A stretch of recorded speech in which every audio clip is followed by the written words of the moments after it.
Partons à l'intérieur du pays. Ils sont nombreux à partir à la retraite chaque année dans la région de Caille. Si certains parmi eux sont très contents, tel n'est pas le cas pour d'autres qui se plaignent de n'avoir pas eu assez de temps pour préparer leur retraite. Après plus de 30 ou 40 ans de service, comment ces travailleurs vivent leur retraite? La réponse avec Kansoutou Kanouté. Chaque année, à l'orée de la soixantaine, de milliers de travailleurs partent à la retraite. En 2022-2023, on dénombre 90 fonctionnaires à la retraite, selon le directeur régional de la Caisse malienne de sécurité sociale, CMSS de Caille. Au niveau des agents contractuels de l'État et du secteur privé dans la région, à la date du 30 septembre 2023, on chiffre 4012 retraités, d'après le directeur régional de l'INPS. Atteindre la retraite pour bon nombre de travailleurs est un enjeu majeur, difficile, qui entraîne souvent son lot d'inquiétudes face au changement de vie. Salif, cet ancien contrôleur routier, vit une retraite difficile. On vit très mal la retraite. Après 35 ans de boulot, encore on a des charges. Je pense que la retraite, c'est fait pour bénéficier de ce que tu as vécu pendant le boulot. Surtout nous, moi je suis à l'INPS, on a cotisé. Mais après la retraite, encore, ça ne peut pas prendre toutes les charges familiales. C'est ça notre problème.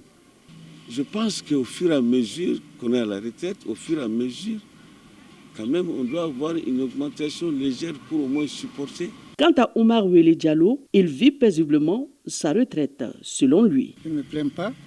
Je remercie Dieu de m'avoir accordé une retraite que je supporte bien dans la période où les pensions sont mensualisées. Donc, cela étant, vraiment, je remercie Dieu.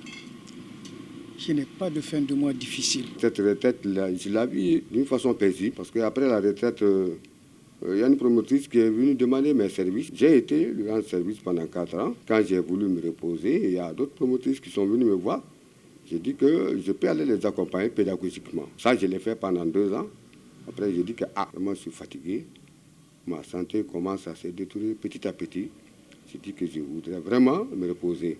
Quand j'ai reçu ma décision concernant la retraite, j'ai explosé de joie. Parce que je me trouvais dans une situation telle que l'enseignement s'est dégradé de jour en jour.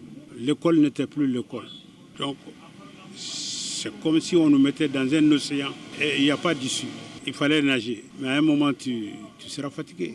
Quitter la vie active est un moment crucial. Peu de personnes arrivent à construire leur vie pendant qu'elles sont en activité. L'avoir est tellement peu, tu vas préparer quoi avec ça?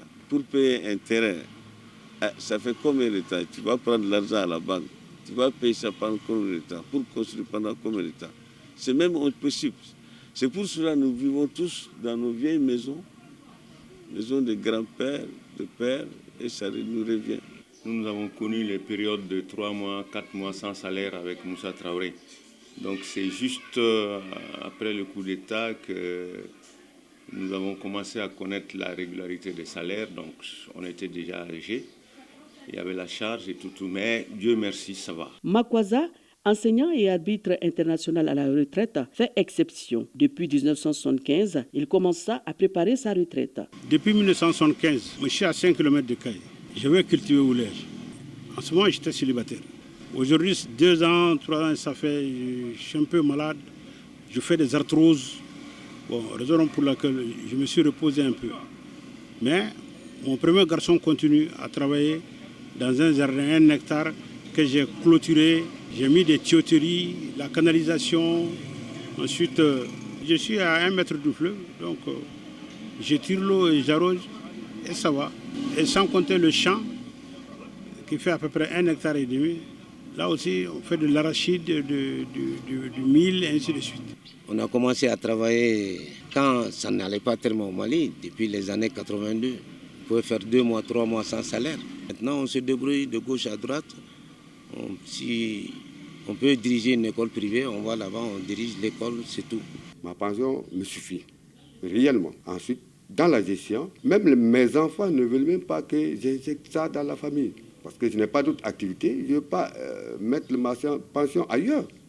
Mais petit à petit, j'aide les enfants, surtout du côté de mes petits-enfants qui sont un peu nombreux. La réussite de la retraite dépend de plusieurs facteurs, notamment d'un emploi à occuper, des conditions de travail, de l'état de santé. Mal préparer la retraite s'accompagne parfois d'un abandon des aspirations personnelles, d'un renoncement à ses défis et projets.